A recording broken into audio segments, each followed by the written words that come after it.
The Camry name comes from the Japanese word kamuri, which means crown. If you didn't know, nearly all of Toyota's early model names are derived from the word crown. You've got the Toyota Crown, the Camry, you've also got the Corona and the Corolla, which are the Latin words for crown and small crown respectively, not to mention the Toyota Tiara, the Toyota Scepter, and the Toyota Cresta. I guess Toyota knew right from the beginning that they were destined to be king. Now, the Camry nameplate was actually first used on a Japanese market four-door sports sedan model called the Celica Camry, which was sold from 1980 to 1982. Whoa, a four-door Celica? Well, kinda. Despite its name, it's more closely related to the Toyota Carina, though it was marketed as the sedan counterpart to the Celica models. They did give the Celica Camry the T-bar grille from the Celica XX, or as we know it in North America, the Celica Supra. Like the Carinas and Celicas of the time, the Celica Camry was rear drive, and came with a range of engines from a 1.6 liter to a dual overhead cam 2 liter in its top-end model. The Celica Camry isn't considered a generation of the Camry though. It's built on a different platform, and it's generally considered the Camry's predecessor model. Our story today really starts in March of 1983, when the first exports of the Camry arrived at Toyota dealerships across North America. So let's get into it. One of my most highly requested deep dives to date. Let's explore why it's oh what a feeling to drive a Toyota Camry. The new Toyota Camry, not just the family car, the family Camry. Oh, what a feeling, Camry! Toyota!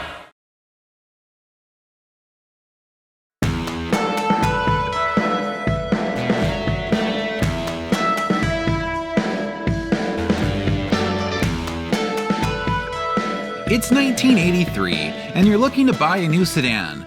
After the oil crisis of the 70s, big blocks and big boats are out of budget. You need something smaller and more efficient, yet still roomy enough to transport your family without doing acrobatics to get in the back seat or Tetris in the trunk to get your groceries home. Something that will actually start every morning would be ideal as well. Your dad says you should get a Pontiac Phoenix. It's a great, affordable, small family hauler, he says. Really, Dad? An X-Body? You know you're not my life insurance beneficiary, right? Besides, the wife would never let you bring home something with panel gaps as random as snowflakes. Luckily, you picked the right year to go car shopping, because Toyota just came out with the perfect alternative to X-Body malaise. Meet the 1983 Camry. It's from Toyota.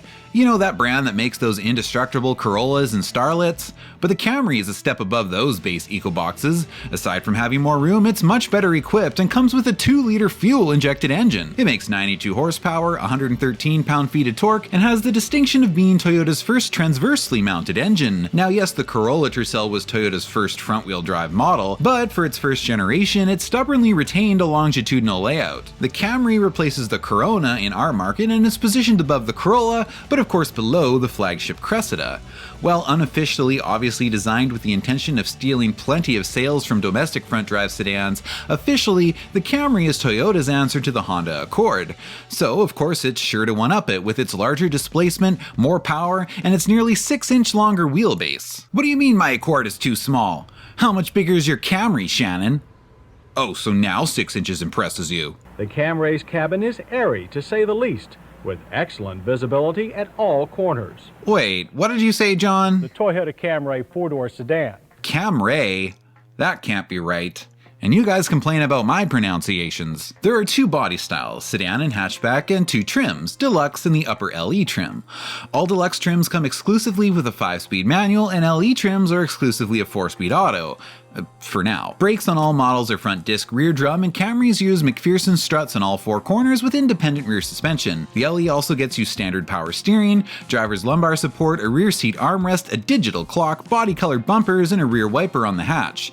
It also gets you a gauge cluster with a tach. Look at what a weird shape that fuel gauge is. This fuel gauge is designed to give you an expanded reading for the tank when it's half full or less. Look at where the half mark is. This way you can more accurately monitor the level as it gets low. I think this gauge cluster must have been designed by a dude who got fed up with his wife bringing the car home on empty all the time, claiming she didn't notice. Gauge clusters on the deluxe trim look like this. No tach, and instead of a digital clock, you get an analog one. Options exclusive to the LE trim include alloy wheels, a power sunroof, 2-toned paint, and a power package, which gives you power windows, door locks, and cruise control. Cruise control and AC are optional on both trims. Now let's take a look at the styling. It's got the typical 4-eyed formal front end, and all around a pretty conservative look. But you're not buying a Camry to turn heads and attract attention. You're buying it to take you where you need to go and look respectable while doing it. The optional two-tone paint really makes it pop, and I like the optional alloy wheels too. Check out that vintage Toyota logo on them. The unbroken line of the rear wheel arch that carries over to the back under the taillights is a nice attention to detail as well. I know not everyone is as much of a fan of the super sloped look of the hatch, but it doesn't bother me, and even if it did, that's the price you pay for that extra versatility. The interior is well laid out, all controls are positioned within easy reach of the driver, and it's even got these upper vents designed to push climate air up and over the front passengers into the rear seats, so your kids can stay nice and warm during those cold winter drives. Careful though, you start spoiling them with this and they're going to want their own climate vents soon. And then if you give them that, they're going to start wanting their own heated seats. What's next? A TV screen? Bunch of pansies. The only rear seat amenities in my childhood station wagon was lap belts and ashtrays. In 1984, Toyota added the availability of a diesel model in the sedan body style. The diesel model used Toyota's 1.8-liter 1C turbo diesel engine and was rated at 73 horsepower and 104 pound-feet of torque. The diesel model was manual only, but also for 84, Toyota added the auto as an option to the deluxe sedan and made the 5-door deluxe auto only like on the LE models. 1985 brings the mid-model refresh, and we do have an updated grille and new flush mount headlights. Both body styles get a little extra faux tail lights to replace the black trim in between the inside of the tail lights and the license plates, but of course that's more noticeable on the hatch.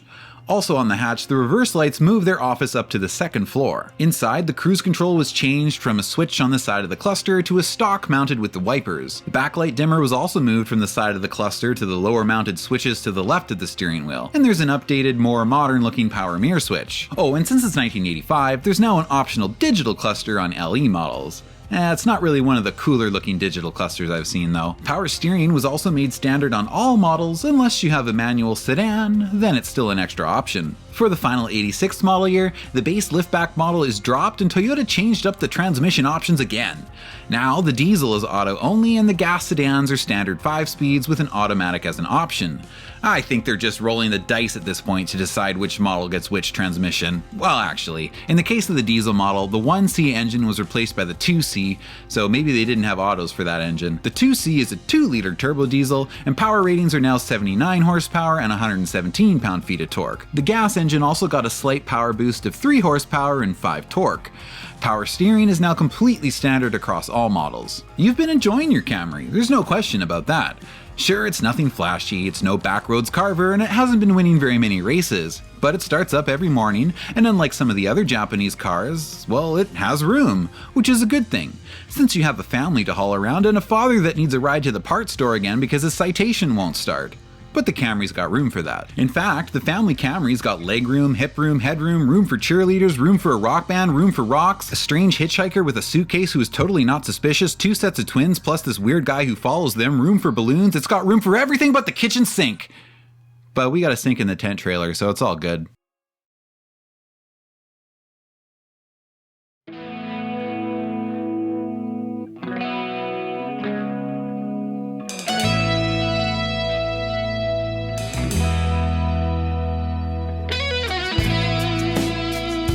Following up on the success of the first generation, the new Toyota Camry hit dealership showrooms in late 1986 as 87 models. Styling is not too radically different, but it is a little more rounded, and while wheelbase is unchanged, overall length increases by 6 inches and it's almost an inch wider.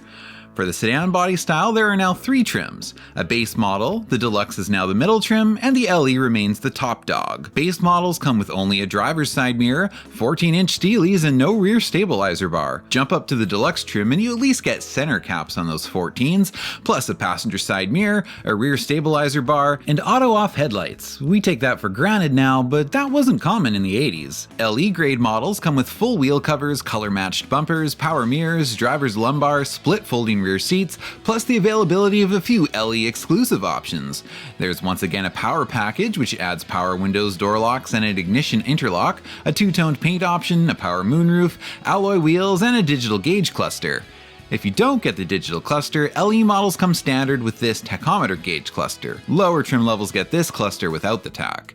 You can add the tach to the lower trims though if they have the manual transmission. Options available to all trims are AC, different radio and cassette options, cruise control, and an alarm which Toyota calls an intrusion monitoring system. I guess alarm system didn't sound fancy enough for them. LE models get a partially automatic climate control system with these push buttons, while lower trims get a more standard system with slider controls. There There is a second body style, but this time it's not a hatchback, it's a full-on wagon. The wagon has a totally different taillight design and comes in deluxe or LE grades. For the most part, the standard equipment and options match the sedans, but both wagons, as you would expect, come with split folding rear seats, and they both come with a rear window wiper as well. LE grade wagons get a standard rear cargo cover, but you can add that to the deluxe wagon too. There's no two-tone paint option on the wagons. Now let's get to what's under the hood. All models for '87 are powered by a new dual overhead cam 2-liter, the 3S GE. This engine gives the Camry quite the power bump from last year, with horsepower up to 115 and torque up to 124. The interior continues to be simple and functional, with an excellent fit and finish and a padded dash. For safety. The standard transmission for base and deluxe models is the 5-speed, but the auto is available to them as an option. LE trims are auto only. The big news for 1988 is the addition of all-track models. Yes, you heard that right.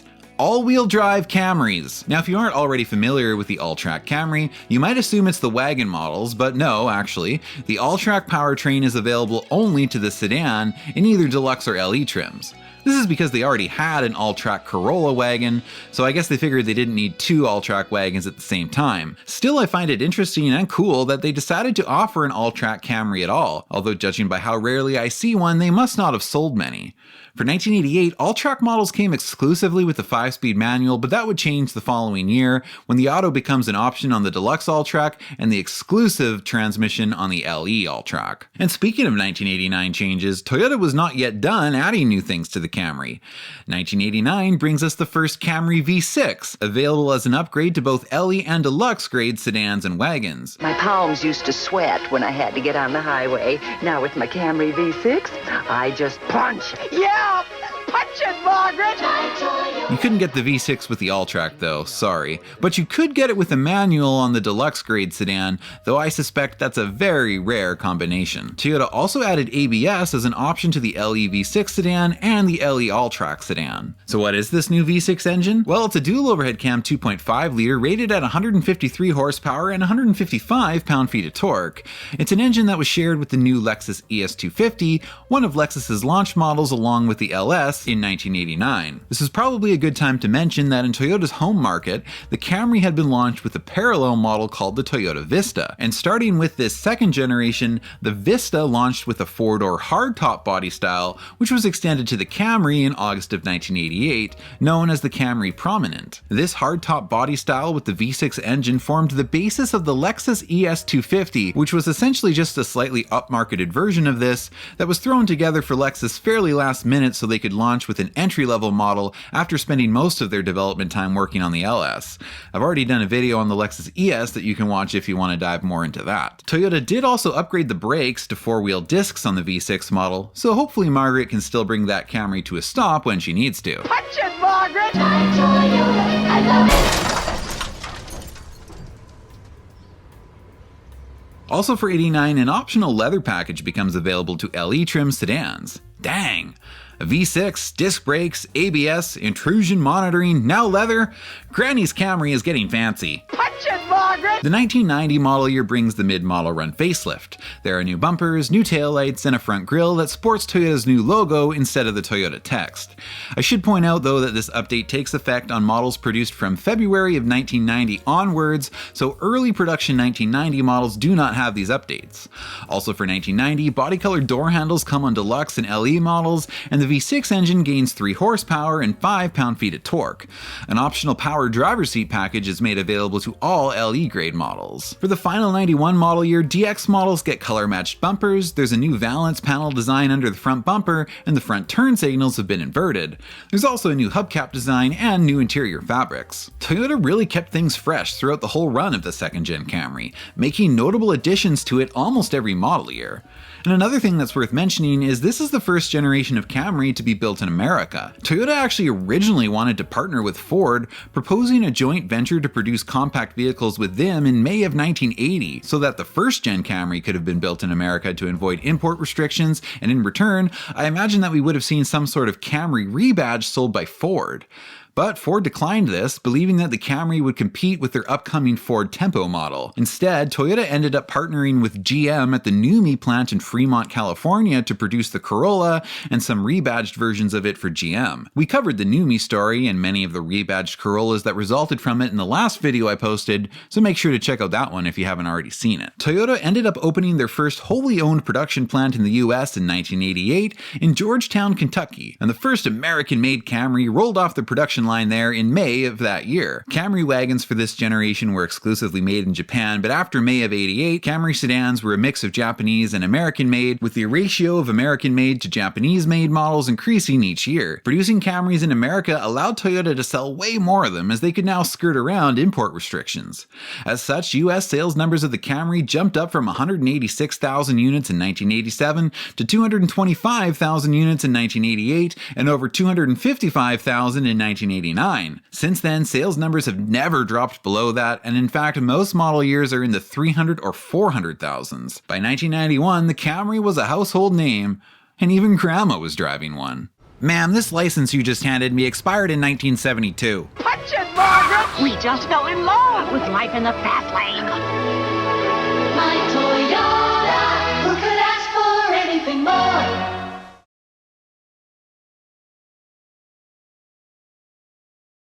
It's at this point in the Camry's run that it splits off into two versions. Executives at Toyota's North American division advocated that the new Camry should be completely redesigned and updated to appeal to North American tastes. Even though the era of land yachts was over, Americans still preferred larger cars compared to what usually came out of Japan. Top American Toyota executives pointed out that even in urban areas, America tended to have wider roads, larger parking spots, and traveled longer commutes. This meant that things like a spacious cabin and a smooth, quiet ride were of the utmost importance. Comparatively, Japanese vehicles were usually smaller in both length and width than American vehicles, so as to not be subject to extra taxes in their home market. But American Toyota executives recognized that these narrower dimensions were limiting potential sales here.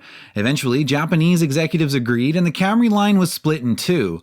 A narrow body version for Japan, which adhered to the compact class dimensions limits by not exceeding 1700mm in width and 4700mm in length, and a wide body Camry for North America. The wide body Camry has a width of 1770mm compared to the narrow body width of 1695, so the wide body is only about 75mm wider than the narrow body. That's 7.5 centimeters, which is like 2.9 inches, so we'll call it just under 3 inches is the difference in width between them. This Camry was developed after the second-gen ES300, which is considered its Lexus cousin, and as such it was heavily influenced by the ES and shares some technology with both the ES and even the LS400. The new Camry would share the firewall insulation, fluid-filled engine mounts, and hydraulic fan technology with the ES300, and even utilize sandwiching layers of asphalt resin and sheets of steel for a quieter cabin, development technology that had been pioneered with the LS400.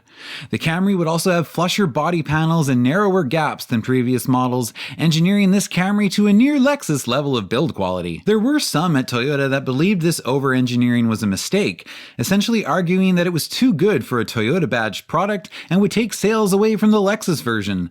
But I think this ended up being the best Camry ever, and the related ES300 is also my favorite generation of the ES.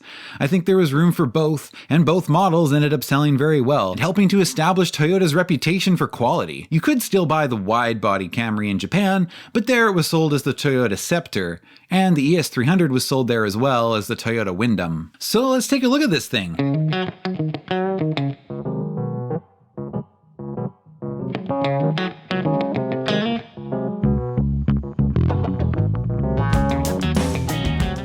It's pretty modern looking for 1992. It's fairly conservative, nothing flashy, but I mean, it's a Camry. It's not really supposed to turn heads. At least not in 1992. But I would argue that there's a lot of us that do turn our heads at the sight of a clean one of these nowadays, myself included. Don't lie to me and tell me you don't like boring family sedans. You're the one that clicked on an hour-long video about the Camry. The interior is very basic, but it's well laid out, and the climate controls and radio are up nice and high and angled slightly towards the driver. The driver's airbag is standard, and the gauges are too few for Mr. Davis, but honestly are plenty sufficient for most people that are ever going to buy a Camry. While the 4-cylinder models have a traditional handbrake, V6 models use a foot pedal e-brake, with one exception that I'll get to in a moment. Again, in addition to the sedan, there is a wagon body style. Oh, and what a wagon this is. Now, some criticize this wagon for being, oh well, kinda ugly. But it's a wagon! You can make them look more streamlined by sloping the hatch, sure, but you do that at the expense of cargo volume. This is like a proper old school wagon in Japanese form. Don't believe me?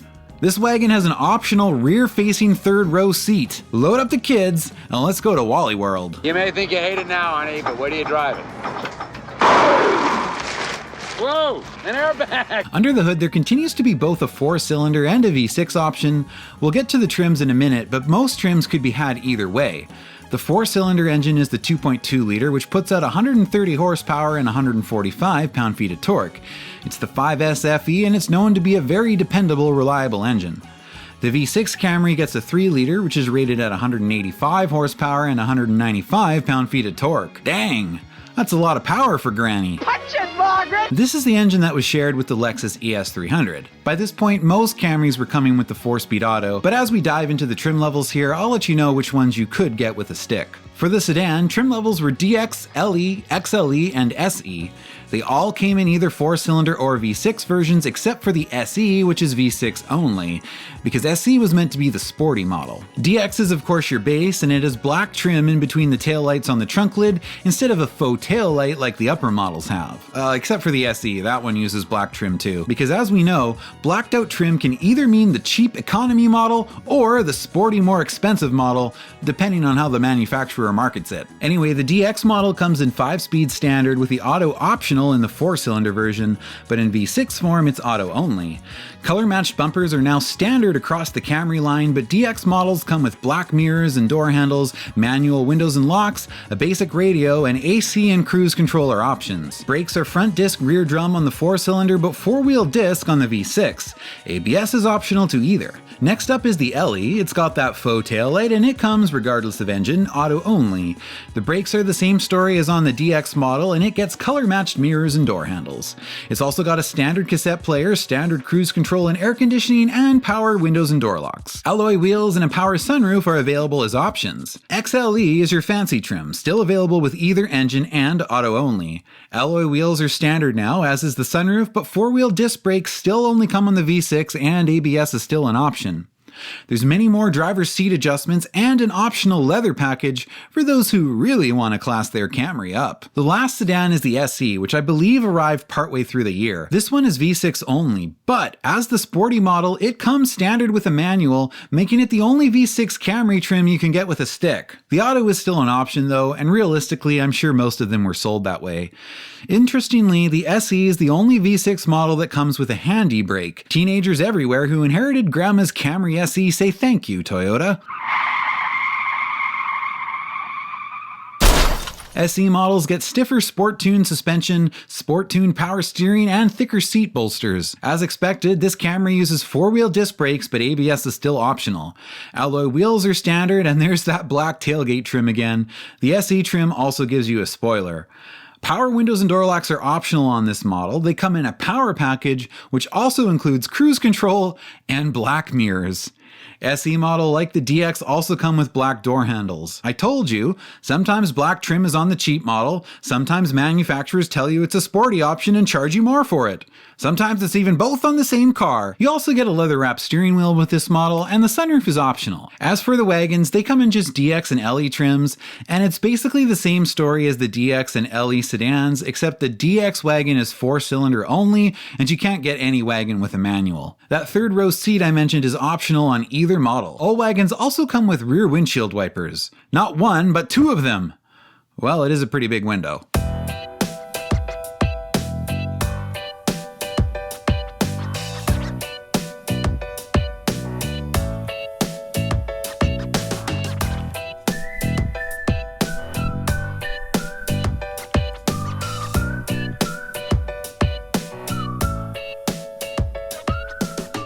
For the 1994 model year, Toyota adds a coupe model to the lineup, available in DX, LE, or SE trims.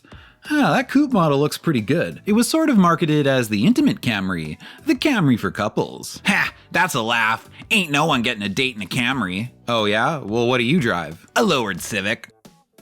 Does anyone watching own a Coupe SE with a manual? I think that would be pretty cool. Trick question, no one does. They no longer offer the SE with a stick. You can now only get a stick on DX sedans or coupes. All the V6 models now come with an electronically controlled 4-speed auto with intelligence. Also for 94, there is a new V6 engine, the 1MZ FE. This was an all-aluminum engine which reduced weight and production cost, and came with a small power increase to 188 horsepower and 203 pound-feet of torque. The V6 was no longer offered on any of the DX trims, and a passenger side airbag is added as standard. Power windows and door locks are no longer part of a package. They are standard on every model except the DX. You can now add power door locks to the DX, but not windows. The availability of the leather package has been extended to both SE models and to LE coupes, but not LE sedans. Or why not? Because if you want leather on an LE sedan, Toyota wants you to buy an XLE. There is no XLE coupe. Damn crooks! 1995 is the refresh year. On the front, the headlights have been reshaped and the turn signals in the bumper no longer wrap around to the side. The side reflector has been moved up to the marker light. On the back, they've smoothed out the taillights and gotten rid of that trim in between them on the trunk lid. It's now just body colored on all models.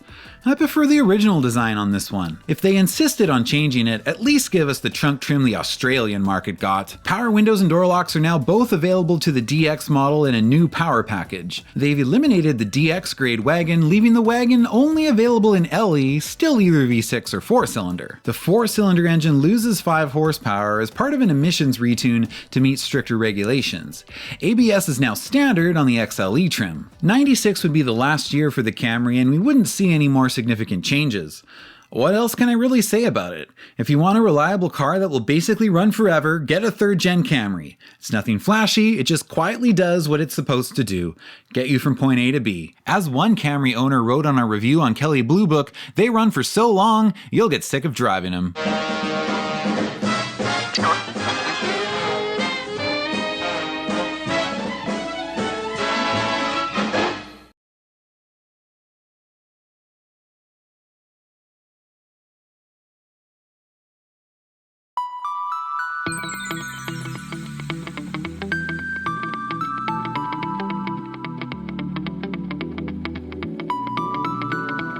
How do you follow up the best Camry to date? A Camry that was well built and well received. How do you not fix what isn't broken while still changing things up enough to keep it fresh? Well, you see if you can build it cheaper, of course. Now, to be fair to Toyota, they had reason to cut costs from the Camry. Japan had just seen their economic bubble burst, and the dropping yen was having effect on all of the Japanese automakers. On top of this, even though the 3rd gen sold very well, Toyota invested so much in its development and production that it's estimated they barely broke even on the model. Consequently, Toyota engineers were under pressure to cut costs with this model, and they did. But it wasn't just cost that was reduced. Toyota reduced the MSRP for the Camry as well. So let's see if they were able to achieve that difficult balance of cost, quality, and profit. Some of this we can see in the new front end design. The grille is now molded into the front bumper, and the bumper itself uses fewer parts than the previous generation. The chief engineer on this new Camry said that the new front bumper not only costs less to produce, but saves weight, offers better safety protection, and is cheaper to replace in case of an accident. Turn signals now share the same housings as the side marker lights and reflectors, meaning there is less light fixtures on the front end, again fewer parts and cheaper to produce. On the back, the taillights are long and thin, but I think I've seen these taillights somewhere before. Now for this generation of Camry, I can actually show you some of the design proposals that were considered. A viewer of the channel named Gary sent me these along with a bunch of brochures, some of which I've used in this video, and plenty of other cool stuff that you might see in future videos, so big thanks to Gary for contributing to this video. Now let's have a look at these designs. First I'll show you the winning design. It looks pretty close to what the production model ended up being, especially the rear, but there are a few little tweaks they made on the production model, most notably the grille. We can see in the proposal it had vertical grille lines, but alas, as we know, vertical grille lines are reserved for upscale models.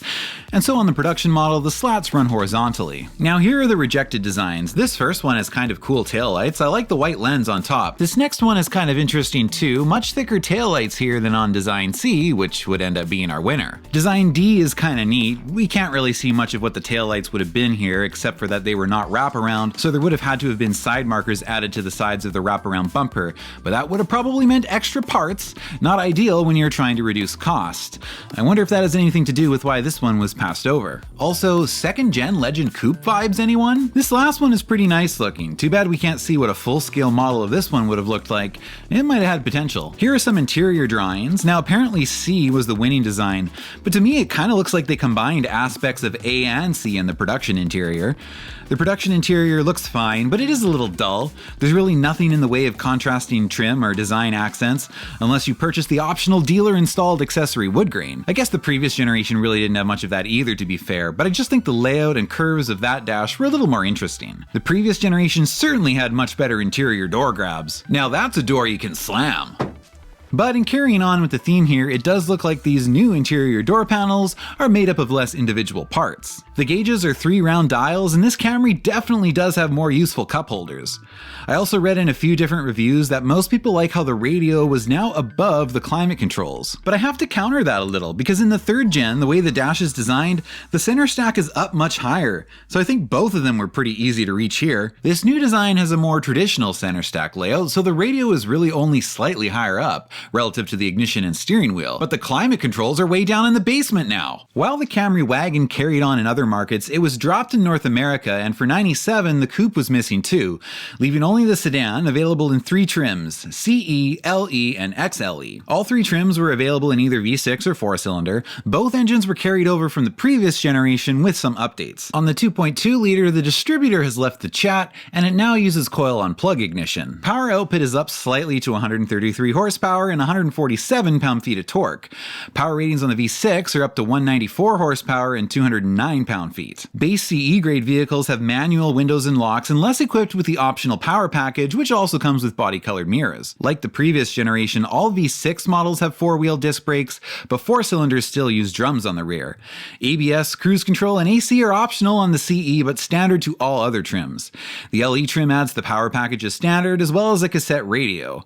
A keyless entry alarm system, CD player, alloy wheels, and a leather package can be added as options. LE and XLE V6 models also have traction control optionally available to them.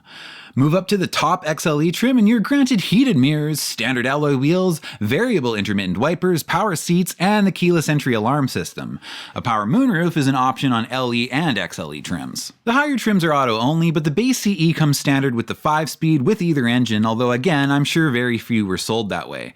However, if Granny really did want to get some power out of her Camry, there was a TRD supercharger kit available to the V6, which boosted power to 247 horsepower and 242 pound-feet of torque. Now that would be quite the sleeper, wouldn't it? Punch it, Margaret! I love it! 1998 and 1999 model years were pretty much unchanged, save for the addition of the optional front seat torso airbags in 1999.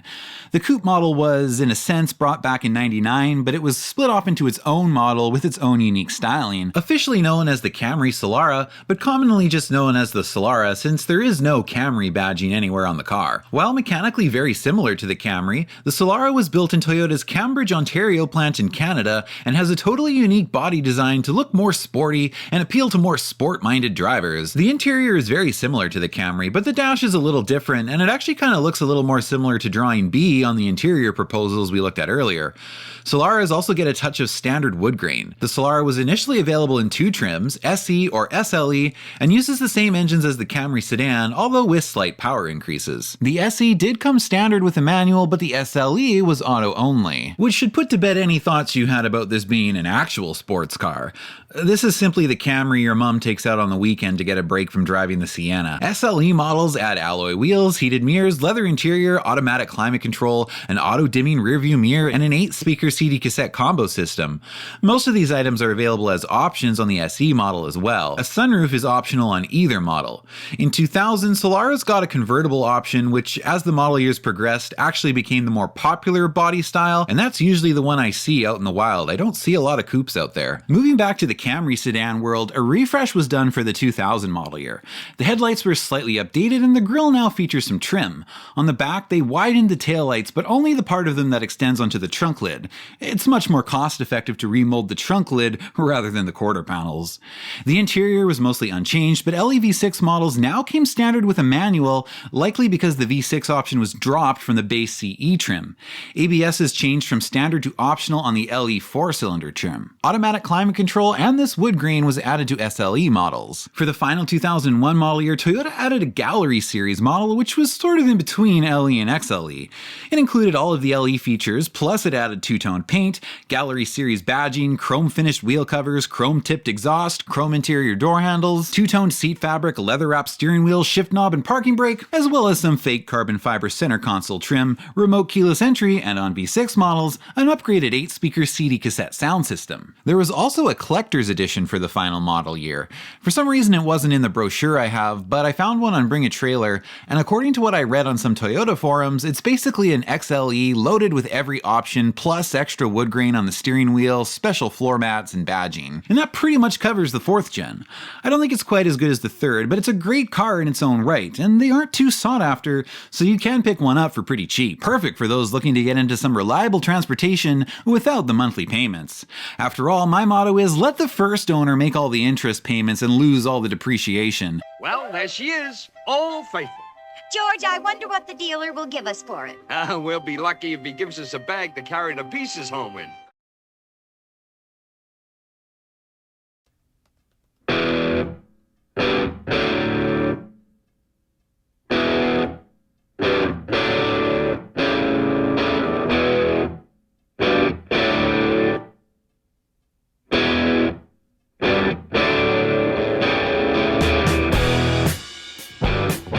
The 2002 Camry was built on Toyota's new K platform, which includes vehicles like the Highlander, Venza, Sienna, the Avalon, and of course the ES.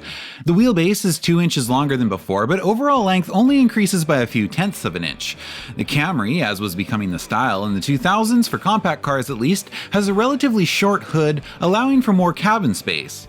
That makes for a slightly tighter engine bay though, especially with the V6, but ease of servicing is becoming less of a priority for manufacturers as we enter the 2000s, and I doubt there was that many new Camry buyers that were servicing their own vehicles anyway. But as someone who has mostly worked on Hondas, one thing I've noticed about these Toyota V6s, especially this one, how are you supposed to change the rear bank plugs and coils? You gotta take the intake off? Screw that, I'll take the 4-cylinder, which by the way is all new for this generation.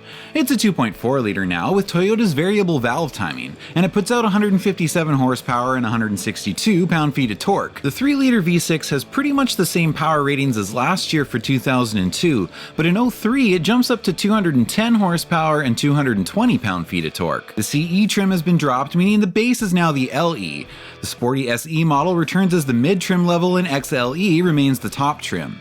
ABS is standard on all V6s and optional on the 4-cylinders. All trims are available with either engine, but a manual is only available on LE or SE 4-cylinders. So if you want to shift your own gears, or change your own spark plugs, the V6 is probably not the engine for you. Looking at the exterior styling, it's in a way a little more similar to the Solara now, although interestingly, the Solara for 2002 and 2003 at least remains on the 4th gen Camry platform, but it does have a refreshed new grille, headlights and taillights, and the 4-cylinder model now comes with the new 2.4 liter engine. Inside the updated Solara, the wood grain trim has been changed from Oxford burl wood to mustard wood. It looks fine, but whose idea was it to call this mustard wood? I have a hard time thinking of a less appealing color name. There are also some new options added, including heated seats, and the trunk could now be opened remotely from the key fob. Moving back to the Camry, there's nothing wrong with its new styling, but it's about as exciting as plain toast, and a silver one can disappear into a 2000s era parking lot almost as covertly as the rear bank spark plugs disappear from daylight, but it's a Camry. It's really not supposed to stand out. The interior, however, I actually think is pretty nice. The gauges are little half moons with pizza slices in them, and the radio and climate controls are up nice and high. There's a generous amount of wood grain design on the XLE as well as chrome interior door handles. Admittedly, the LE trim is a little more boring, but I still think it looks okay. SE models have the best looking interior though, with silver-faced gauges, aluminum-colored trim, and a 3-spoke steering wheel. With LE as the new base trim, all Camrys are now equipped with things like power windows and door locks, keyless entry, cruise control, air conditioning, and a 6-speaker sound system. The SE trim gets you a sport-tuned suspension with a strut tower brace, fog lights, a blacked-out grille with chrome trim, and a chrome-tipped exhaust. XLE models add automatic climate control, heated side mirrors, an auto-dimming rearview mirror, chrome trim on the body side molding, and a foot pedal e-brake. XLE models now also grant rear seat occupants their own climate vents. Leather interior on the XLE is included with the Premium, Premium Plus, or navigation packages. Both Premium packages also add 16-inch alloy wheels, and the Premium Plus package adds a power moonroof. I can see we are entering the era of option packages now. A touchscreen DVD navigation system comes with leather and an 8-speaker sound system in the XLE navigation package, and there's also a VSC and side airbag package which adds vehicle skid with traction control, brake assist, and front seat and side curtain airbags. You didn't think extra safety was going to be free, did you? This safety package is actually available on all 3 trims, and the Navi package is available on the XLE and SE. The SE also has a premium package, and there are some convenience packages available to the LE and SE. I'll put them up on the screen if you want to see what they all include. We're getting to the point where there's too much to list off every single option now, but needless to say, we have officially entered the era of option package upsells. In 2004, a limited edition is added, which is basically a 4-cylinder LE with a few extra options. It gets a chrome grille, integrated fog lights, 16-inch alloy wheels, a leather-wrapped steering wheel, different seat fabric, and the navigation system. You can also add ABS, the power moonroof, the side airbags, and the power adjustable pedals as individual options. In my day, everything was individual options, and there were credit options too. For example, I don't need no radio yapping at me. I'll take a blank in the dash and the cash. Also for 2004, the SEV6 gets a new engine. It's now powered by a 3.3-liter engine with variable valve timing that puts out 225 horsepower and 240 pound-feet of torque. It's auto only like all the other V6s, but all the V6 models now use a 5-speed auto. For now, the 4-speed remains the auto option on the 4-cylinder models. The Camry SE. Kind of makes you feel like the road is your playground. The voiceover guy on this commercial, is it just me or does it sound a lot like Jeff Goldblum? Kind of makes you feel like the road is your playground. I mean, I don't think it's actually him. But then again, he did play Dracula on the 1996 Goosebumps Escape from Horrorland CD-ROM computer game, so you never know where he'll show up. Hey, stay away from me, nitwit. 2004 is also the year the Solara officially enters its second generation and joins the Camry on the K platform. It was already using the 2.4-liter for the 4-cylinder model, so that carries over, but the V6 has now been updated to the 3.3-liter from the Camry SE. Trim levels remain SE, SE V6, and SLE. Only the SE 4-cylinder can now be had standard. Production had also now been moved from Ontario to Toyota's manufacturing plant in Kentucky. It looks a little more sporty from the outside now, and the new interior is definitely much nicer. I still can't picture anyone other than a corporate woman driving this thing though, and based on the ads I've seen, neither can Toyota. While it may look sporty, its handling certainly isn't. Still being based off the Camry, handling was very soft. However, on the plus side, Toyota actually designed this generation with the convertible in mind, instead of just adapting from the coupe. So this did give it better structural rigidity and decreased noise and vibration. I won't be too hard on it. For what it is and who they're targeting, I suppose it's fine. But unlike the Camry, which was the best-selling passenger car in the US for 2004 and number 2 in Canada, the Solara sold well below expectations. LE and XE models get a new chrome grille with updated headlights, and SE models get a unique mesh grille. There are new taillights, and on the inside, updates to the interior include some new colors, a new steering wheel with mounted audio controls, chrome interior door handles on all models, and a new gauge cluster with electroluminescent lighting. Leather is now standard on V6 XLE trims, and all automatic models now use the 5-speed. ABS is standard on LE and above trims. The reason I now say LE and above is because the limited edition model is now gone, but there's a new standard model below the LE as sort of a cost-reduced model with things like black black outside mirrors, those have gone back to being an economy thing, not a sporty thing now, manual seats, no keyless entry, no full-size spare, and the lack of availability to add any packages. The only options you can add to the standard model are ABS with electric brake force distribution and the side airbags. 2006 would be the last year for this generation Camry, but the Solara would push on for a few more years. For the 2007 model year, it was updated with new headlights, a new front bumper and grille, and new LED taillights. Inside, it gets new and improved electroluminescent gauges, blue backlighting, and a new steering wheel. A few new tech features like Bluetooth and voice-activated navigation were added to SLE models. In 2008, Toyota canceled the Solara Coupe, but initially stated that the convertible would continue on until at least 2010. However, as Solara sales continued to fall short of targets, production on the Solara ceased in December of 2008. The Solara might have underperformed, but this generation of Camry certainly did not. It was literally the best-selling passenger car in the US and number 2 in Canada, where it actually was outsold by the Civic. Anyway, well, I don't like this Camry enough to make a shirt for it.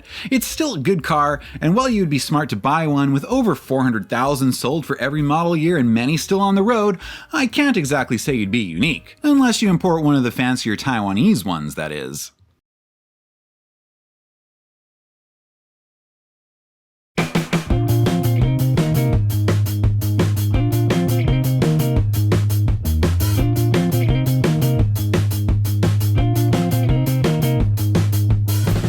For 2007, the new Camry sits on a 2-inch longer wheelbase and a wider track, although overall length is unchanged. The new styling is pretty different from all previous Camrys, but I don't mind it. As I've said before though, it's a Camry. Really all they have to do is not make it unnecessarily ugly and people will buy it. This is not a car that's supposed to attract attention. But you know, I do miss one thing. Something that cars used to have but faded away in the 2000s. Bumpers. Actual bumpers! Who else misses bumpers? Inside it doesn't look too bad, it's got enough different colors and curves to keep it interesting. There is some green translucent trim around the radio and climate controls. I read that some people don't like that, but I don't know, it's something different, I don't mind it. The XLE trim adds some wood grain to the center console and doors, and that definitely classes up the interior a little bit. On the LE and XLE, the gauges are...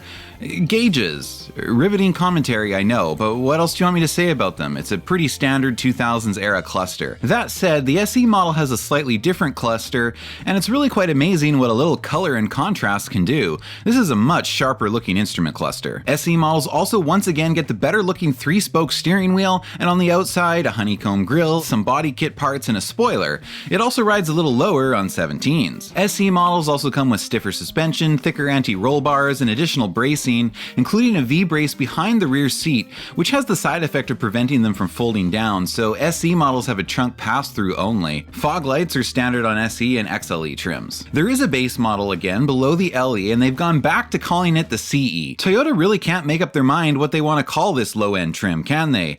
It's been called CE, DX, Standard, and in 2009 they will drop the CE again and just call it the base Camry. A little bit of consistency would be nice, Toyota. There are again 2 engine options. Well, actually no, there are 3 powertrains now. Toyota has officially introduced the Camry Hybrid, but I'll talk about that thing in a minute. Nitwit. Both gasoline engines are available on all trims except CE is 4-cylinder only. The 4-cylinder is carried over from the previous generation and is mostly unchanged, putting out 158 horsepower and 161 pound-feet of torque. The V6 engine, however, is all new. It's a 3.5 liter now with variable valve timing, and it's rated at 268 horsepower and 248 pound-feet of torque. It goes without saying that at this point most Camrys are automatic, and only 4-cylinder CE, LE, and SE grade Camrys even have the option to come with a manual. All V6 vehicles now use a new 6-speed automatic. However, it looks like Toyota's reliability is finally starting to slip a little here, as V6 Camrys were given a below average reliability rating by Consumer Reports in 2007 due to issues with the 6-speed transmission. Now, when I cover Honda and Acura models on this channel, I can often give you a lot of first-hand knowledge on their reliability since I worked for so many years at Honda dealerships, but I don't have much experience with Toyotas, so I'll leave it to my Toyota viewers viewers to give me the lowdown in the comments on what's wrong with these transmissions. I also read about these Camrys that the 4-cylinder engines have bad oil consumption issues and the dashboards melt like an ice cream sundae in Texas. Toyota has always had a bit of an issue with dashboards. I also read that there were 11 recalls for the 2007 model year, the most concerning of which being a stuck accelerator pedal, which I actually remember hearing about back in the day. But this is pretty much what happens across all manufacturers as we enter the more modern vehicle era. Complexity and cost cutting both go up, quality and reliability go down. Well, looks like you should have kept that 3rd gen. This is BS. You told me to buy a Toyota. Now I'm at the dealership every other weekend getting a recall done. I'm done with this. I'm going back to Pontiac. Well, Dad, maybe it is time for another Pontiac. How about this? I'll give you a ride to the GM dealer myself, just as long as you buy a Pontiac Vibe. Deal. I like those. Stupid Toyota. They'll never get my money again. Alright, let's get to that hybrid model. It uses a 2.4 liter 4-cylinder as its gas engine, and that's paired with a small electric motor. It'll run on any combination of gas or electric power as the computer sees fit, and in usual hybrid fashion it's paired to an eCVT transmission. Toyota published the combined horsepower rating for the hybrid model as 192, but they didn't release a combined torque number. The hybrid model has LED taillights, push-button start, dual-zone automatic climate control, and electric power steering. Optional to the hybrid model is navigation, the moonroof, leather interior, and heated front seats. Toyota did also make a 50th anniversary edition limited only to the hybrid model, because I guess they wanted to promote it. But I think it's a bit of a slap in the face to the gas models, because there weren't no hybrids around 50 years ago. That half-century milestone was achieved with gas engines, damn it! Just listen to this horsepower. Poor old guy, he's still living in the past. Come on, let's go. Anyway, the 50th anniversary hybrid has special badging and wheels and was painted in an exclusive Blizzard Pearl color. It had a very limited run of just 3,000 units. Leather has gone back to being an option on the XLE trim, with heated seats, smart push-button start, navigation, and vehicle stability with traction control available as well. Standard features the XLE adds over the lower models is the wood grain trim, 16-inch alloy wheels, a multi-function display, a power passenger seat, heated mirrors, power moonroof, dual-zone automatic climate control with rear seat vents, a HomeLink auto-dimming rearview mirror, a trunk-mounted cargo net, and a sliding center armrest. Heated leather seats is available to the SE trim as well with the Sport leather package. There's also a moonroof package and some other options which I'll put on screen. I've already gone over most of the SE model difference, so moving down to the LE model, there's a moonroof package as well as the auto-dimming rearview mirror, VSC and traction control, an alloy wheels package, and an upgraded sound system available as options. The main difference between the LE and CE trims is the CE has a manual driver's seat, and the only option you can add to it is VSC with traction control. Honestly, the CE trim seems kind of pointless. I think it's just there to advertise a lower starting MSRP. The refresh occurs for the 2010 model year. On the front, the number of grille slats go from 3 to 2, and they now bend down to match the shape of the grille instead of just running straight. The front bumper also has larger air intakes. On the back, there are new tail lights, now with LED tail lamps like on the hybrid. Inside, that formerly green tinged trim is now just clear. Models with navigation now feature a backup camera, and the audio system now supports satellite radio and USB input. Manual transmission models now use a 6-speed, and the 4-cylinder engine has been replaced with a new 2.5 liter rated at 169 horsepower and 167 pound-feet of torque, except on the SE, which gets a slightly higher output version with 179 horsepower and 171 pound-feet of torque. Smart key fob push-button start availability has been extended to include the SE model. 2011 is the final model year, and that one came without any significant changes. And that's your 6th gen. The golden era is definitely well behind us now, but relative to most of its competition from the era, this is still a pretty good car. And despite the rising popularity of SUVs, sales numbers of the Camry weren't showing any signs of slowing down.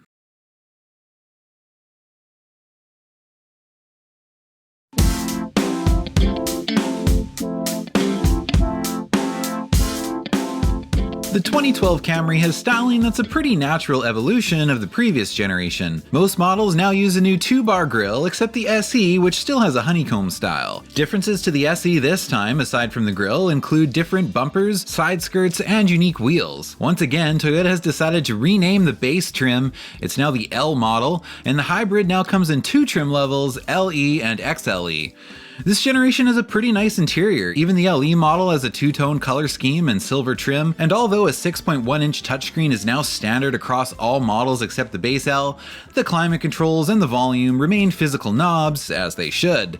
It's got a pretty nice gauge cluster, however the temp gauge has been demoted to a small LCD screen within the TAC, where it shares real estate with the outside temperature display and the gear indicator. Over on the far right, we can see the reason the temp gauge has lost its analog status. There's a nice big miles per gallon gauge instead. Now I would expect to see that on the hybrid, but this is across all trims, even the quote-unquote sporty SE. Now I guess I won't be too mad at it, since there is still an engine temp display, but this is just such a waste. We don't need this crap. Manufacturers have such an obsession with putting miles per gallon displays in vehicles now, and it causes nothing but headaches because most consumers don't understand the nuances on how to interpret them. After being a dealership service advisor for 10 years, I'll tell you exactly what happens. Most customers expect that gauge should read very close to the advertised miles per gallon number they saw in the commercial or on the brochure pretty much at all times. So many of them end up bringing the vehicle back into the dealer wanting their fuel mileage fixed under warranty. Obviously, manufacturers are going to advertise their MPG under the absolute best conditions, and most people end up getting much lower than that, in no small part based on how they drive. But just try telling a customer that their driving is the issue. Punch it, Margaret! If the gauge wasn't there, you wouldn't get these complaints, because most of the time they're not actually going through an exorbitant amount of fuel, they just think they are because the gauge is telling them so. I kid you not, most customers have not even bothered to track their fill-ups before they come in to complain, they literally just base it on the gauge. It seems especially silly to me that they even put this gauge in the SE model and then proceeded to advertise it like this.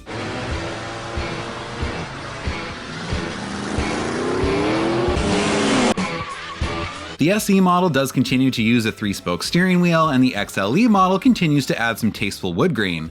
Again, I do actually think this is a pretty nice interior. The rear of the vehicle features what John Davis called talon-shaped taillights, and I would say they look pretty good. Heated mirrors now come standard on SE and above trims, and dual-zone automatic climate control remains an XLE or hybrid feature. Navigation is now standard on SE and XLE V6 models, and is optional to the 4-cylinder versions of those grades. A backup camera is standard on both hybrids and on SE and XLE V6s. Keyless entry is standard on LE and above trims, and Smart Key push button start is standard on hybrids or SE and above V6s. Leather comes standard only on the XLE V6. Otherwise, it's an option. Now, when we take a look at the option packages, we can see that Toyota is starting to do what I call option package gatekeeping. I mean, look at this. For example, on the SE 4-cylinder, you can't get a moonroof without buying the 8-way power seat first. And if you want leather, you have to buy all this crap in the convenience package. Why does leather need to be connected to all this? Maybe I don't want push button start. You can't even get leather on the XLE 4-cylinder without the convenience package first. Higher trim levels used to mean more standard features, but in a lot of ways now higher trim levels just mean you are granted the privilege to purchase more features. Gee, thanks. And just look at this hybrid XLE. This is like late 90s Nissan level of option package scamming right here. If you want blind spot monitoring, you gotta buy leather. But you can't buy leather without buying the moonroof. But you can't buy that without buying both the navigation and the convenience package. Ah, to hell with all this. Just go buy yourself a 90s Camry and save yourself $20,000. But a 90s Camry doesn't monitor my fuel economy for me.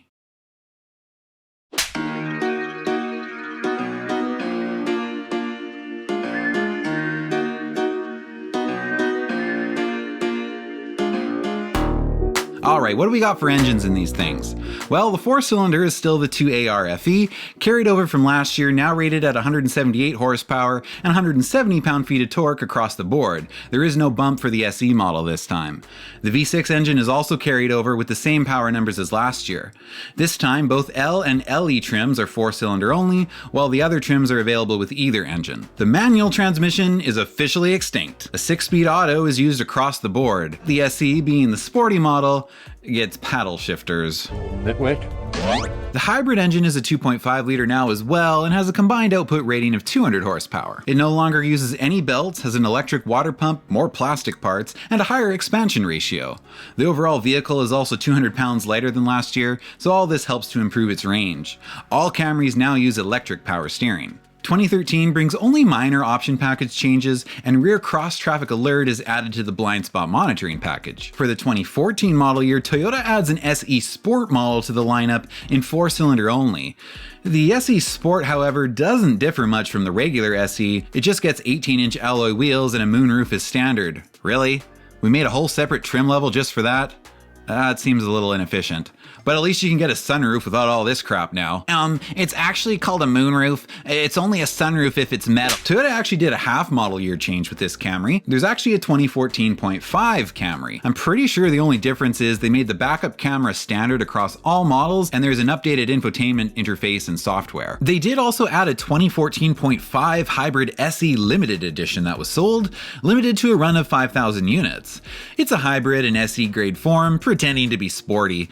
It's not that special though, because literally, as you'll see, SE becomes a permanent trim level for the hybrid in 2015, so, oh no, only 5,000? That's kind of BS. It's not BS. Next year is the refresh, so if you want a Camry SE with the pre-refresh styling, this is the only one. Okay, well that's technically true. Now this 2015 mid-cycle update is pretty significant, and while they don't change the engines, they do change just about everything else. On the exterior, every single body panel except for the roof is changed. The new front fascia looks sleeker to me. I like the new turn signals in the bumper, and the new mesh grille in the bumper looks good on the SE. I don't think the new front end looks quite as good on the LE XLE models though. Too many horizontal bars for my taste. The new back looks like they played it a little safer. Maybe some people didn't like the eagle talons. The interior has been significantly revised as well. The center stack is updated, there's a new shifter, new colors and materials, and a completely new gauge cluster. I'm glad to see the temp gauge has reclaimed its right to be analog. On the SC and XSE, yeah, the trims are all different now, I'll get to that. There is a different background in red needles, helping to achieve a more sporty look. There's red stitching on the two sport models as well, which looks great. Okay, the new trims. The loser trim is gone, it was kind of pointless anyway. LE is now your base, 4-cylinder only. Wood grain is now standard on it, and options available to it include the moonroof and the upgraded gauge cluster with a multi-display screen. If you didn't get the upgraded gauge cluster option, then the LE actually has the same gauge cluster as last year. SE is now 4-cylinder only. It gets its usual styling distinctions, which we've already gone over. Options for it are the moonroof, the smart key convenience package, an upgraded audio system, and navigation. Then we have the XSE, which comes in 4-cylinder or V6, and it's like the SE with some XLE upgrades. So you have dual zone automatic climate control, leather trimmed heated seats, as well as 18-inch alloy wheels and LED daytime running lights. The first few options are the same as on the SE, then we have blind spot monitoring with cross traffic, but then, folks, we have arrived in the era of driver's aids. We've got Toyota's pre-collision system, radar cruise control, lane departure alert, and automatic high beams. Can someone tell me why we cannot pull back on a headlight stock ourselves anymore? I don't get that. There's also a wireless charging option in case you want your phone to take 6 hours to charge instead of 1 or 2. Some of the things like the wireless charger and the convenience package are standard on the XSE V6. Then there's the XLE, also in 4-cylinder or V6, which I don't think I really need to go through in detail. It's essentially just taking all those extra features and options I just talked about, but applying them to the LE instead of the SE. Like I mentioned earlier, the hybrid has an SE trim now as well. It's a hybrid with a lot of the SE styling cues. They're officially trying to pass off hybrids as sporty now. I wonder if they'll add CVT paddle shifters to the next generation. A special edition returns for the 2016 model year. I definitely like the inside of this one. It's got blue stitching, blue gauge needles, and aluminum trim, plus this blue pattern on the seat. I think it all complements this interior really nicely. On the outside, it gets unique 18-inch wheels, smoked taillights, and it's available in either Blizzard Pearl or this blue streak metallic color. Option-wise, it's essentially an SE model with a moonroof, push-button start, and a wireless charger. Are you serious? A wireless... You couldn't think of a better option to give us for the special edition than the stupid wireless charger? Sir, I've been going over the options that we're going to add to our special edition model this year. I was thinking maybe we could give them heated seats. No one wants heated seats. Give them a wireless charger. That's all the rage these days. Oh, but those don't even charge very well. Wireless charger! The special edition was limited to a run of 12,000 units. Hopefully no one bought it just for the special colors though, because those colors became available to the SE and XSE models in 2017. No worries there, I bought it for the wireless charger.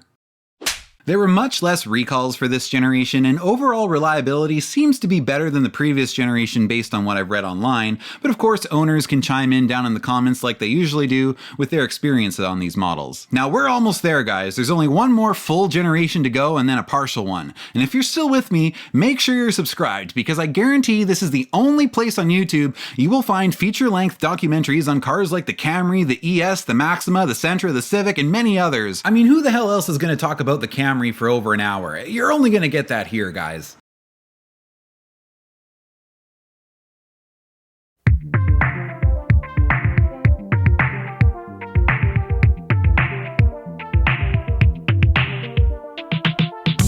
You can really see the Lexus in this new Camry's front end, can't you? It's no surprise. As always, the Camry shares its platform with the equivalent Lexus ES.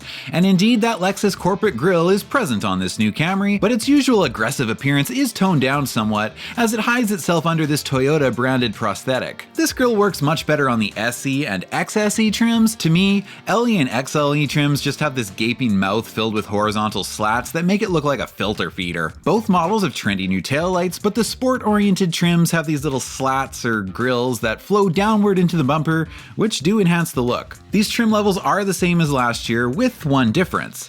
They've added the L model back. I'm kind of noticing a pattern here. They keep bringing a basic model back for the first few years of a new generation and then dropping it because they probably don't make or sell many of them. I think it's just so they can advertise a lower starting MSRP when a new generation comes out, and then a few years in they don't need it anymore. One really lame thing about this L model is the rear seats don't fold down. How about you get rid of this Hill Start Assist and give me something useful like folding seats? What the hell do I need Hill Start Assist for? It's an auto. But we don't want you to actually buy an L model. That's just to get you in the door. I know. The interior has certainly been jazzed up. The center area with the infotainment unit and climate controls is a very interesting shape, but it actually kind of works. Thankfully, all your main functions still have physical buttons and knobs. If you get this cockpit red leather interior on the XSE trim, you almost have a Lexus-worthy interior. It certainly puts the equivalent Accord interior to shame. Unfortunately, they've made Toyota Safety Sense standard on all trims now, so you're getting driver's assist features whether you want them or not. Nitwit. Now, don't get me wrong, I'm all for blind spot monitoring, rear cross traffic alert, even parking sensors can be pretty useful. It's the stuff like this that I don't like. More headache than it's worth if you ask me. Poor old guy, he's still living in the past. Come on, let's go. We've got 8 recalls for the debut model year. We've got a fuel pump recall, which is interesting because Hondas of this era have this recall too. I wonder if they were using the same supplier. Looks like we've also got some brake assist issues and incorrectly sized pistons. What's going on, Toyota? Well, we've made it to the modern era, so the odd catastrophic recall is pretty much a given now. Nitwit. L and LE trims are 4-cylinder only. It's still a 2.5 liter, but it now uses a direct injection fuel system, and it makes 203 horsepower and 184 pound-feet of torque on most models, slightly more on the XSE. The direct injected V6 makes 301 horsepower and 267 pound-feet of torque. XLE and XSE trims have Eco, Normal, and Sport drive modes, and the transmission on all non-hybrids is an 8-speed. And of course, SE and XSEs have paddle shifters. Also, all of the trims that start with an X plus the hybrids now use an electric parking brake because conventional parking brakes are too user serviceable and we can't be having that. Well, I like it because it comes with brake hold, so I don't have to tire my foot out holding the brake pedal down when I need to be stopped for a long time. What the Put it in park then. Nitwit. Dual zone auto climate control with rear vents is standard on all X trims, and you can add it to the LE with one of the audio packages. Some of the other package highlights is there's a driver's assist package. You already get most of what I would call driver's assist features as standard, but this gives you a heads up display and a bird's eye view camera. There's also a panoramic glass roof you can get. It's standard on XSE and XLE V6 models and optional on the 4-cylinder versions. The hybrid comes in the same 3 trims as before, and its powertrain now has a combined horsepower rating of 208. And look what the hybrid SE has now. Might I remind you, this is a CVT. Hybrid models also have the Eco, Normal, and Sport drive modes, plus an EV mode for when you want to pretend that you can afford a Tesla. Now, there's a few interesting things that happened for the 2020 model year. First of all, for the first time since 1991, an all-wheel drive Camry returns. You can't get it in the V6 or hybrid, but it's available to all of the 4-cylinder models except the base L. Kind of cool that they brought an all-wheel drive option back, but I won't lie, if I'm getting an all-wheel drive Camry, I want this one. Poor old guy, he's still living in the past. Come on, let's go. I guess this was probably a response to the all-wheel drive Ultima. There's also an SE Nightshade Edition. This one's more of an appearance package. It gives you 18-inch black wheels, a black spoiler, blacked out badging and trim, including black door handles and black mirrors. And contrary to the name, the Nightshade Edition did come in colors other than black. It also came in silver and white, so on those models, you're essentially paying extra for features that include black mirrors and black door handles instead of body colored. Remember what I said earlier about this? Now I understand the black trim in this case is glossy. It's not the cheaper looking basic matte plastic trim that, was on the older models, but I still think it's kind of silly. Another Camry version introduced for 2020 is a TRD version. It's basically an XSE V6, but they've given it some Ricer-inspired exterior styling, including an aero kit and a spoiler, 19-inch matte black wheels, and a catback dual exhaust. Inside, you get some unique TRD trimmings like red stitching, aluminum pedals, red gauge backlighting, and a TRD embossed automatic shifter. Yeah, I know, there's paddle shifters. They didn't actually upgrade the powertrain at all, although it does sound a little angrier thanks to the new exhaust, but they did retune the suspension and increase rigidity. It's got specially tuned shocks, it rides a little lower, and stiffer front and rear sway bars have been added.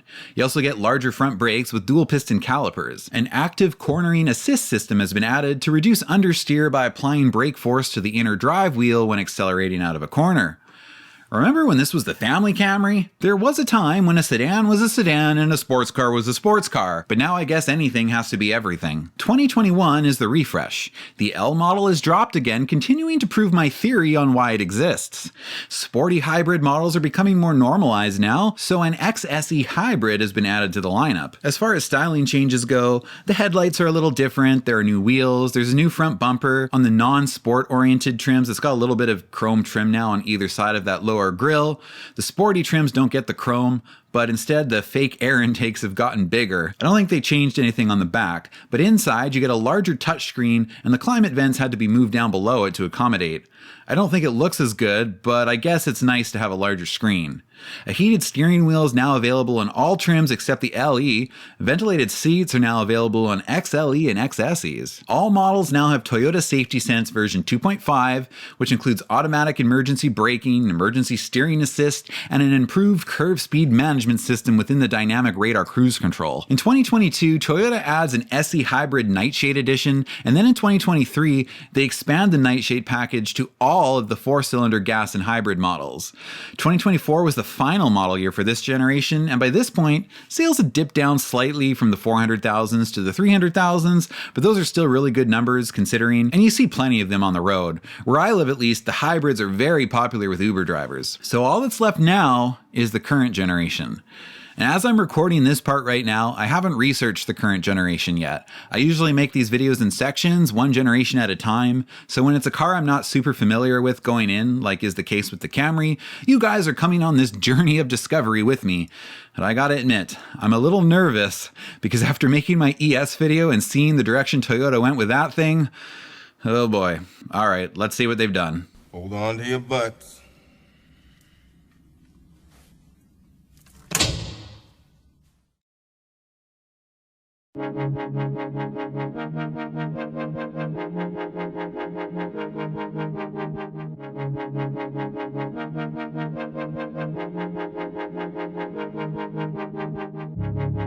Okay, first the good news. They didn't make it super ugly like the ES. In fact, I actually think this Camry looks pretty good. I like it better than the last few generations. Yeah, the front is a little Prius-like, but I think that's going to be Toyota's new look for this era, and it works pretty well on the Camry. This time, I like the non-sport oriented trim front end better though.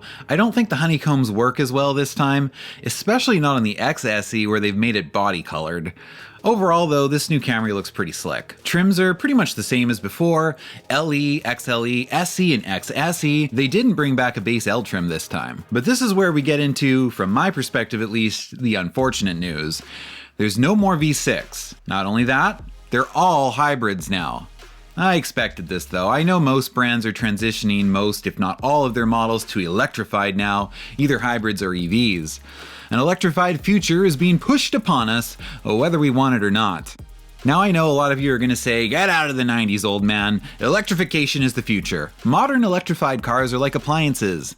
Very expensive appliances, and not like the old school appliances that were good, the crappy modern ones. And by that I mean they're not user serviceable and they'll last a certain amount of time, but eventually the battery will wear out or various computer systems will start to fail, and it's not going to be cost effective to fix, so you'll be trading it in and buying another new car.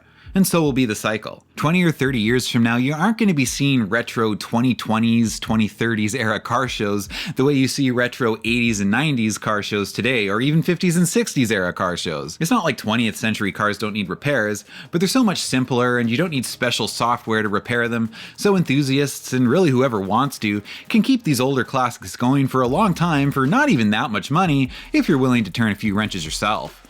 That's not going to be a thing with 2020s and 2030s cars. I think it'll be easier to keep a 95 Camry on the road in 2050 than a 2025, because even if the engine blows up in a 95, they built so many of them, you can find another engine and swap it in yourself in the garage if you've got a basic assortment of tools and an engine hoist.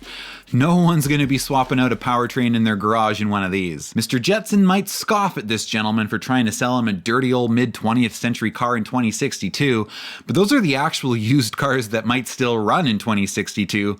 Which disturbingly is a lot closer to us now than 1962 is, by the way. Anyway, the hybrid powertrain in the new Camry is still a 2.5 liter, and all trim levels of the Camry continue to be available in front-wheel drive and all-wheel drive configurations. The optional all-wheel drive is an electronic system now, and according to Toyota, the first of its kind on a hybrid. All-wheel drive models have a dedicated rear electric motor that supplies power to the rear wheels when needed. Front-wheel drive models are rated at 225 horsepower and all-wheel drive at 232. The transmission is an ECVT with paddle shifters. There are some simulated gears you can play with, but they don't really add much to the performance. Whether you call it Camry or Camray. Oh, John reads his comments.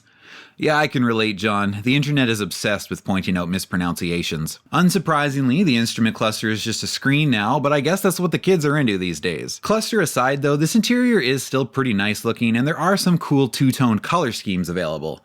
Thankfully, the climate controls are still physical. The standard infotainment screen is 8 inches, while a 12.3 inch is optional on the SE and standard on the X trims. MotorWeek's review did credit the sport-tuned suspension on the SE and XSE models as very good and perhaps the best handling Camry to date.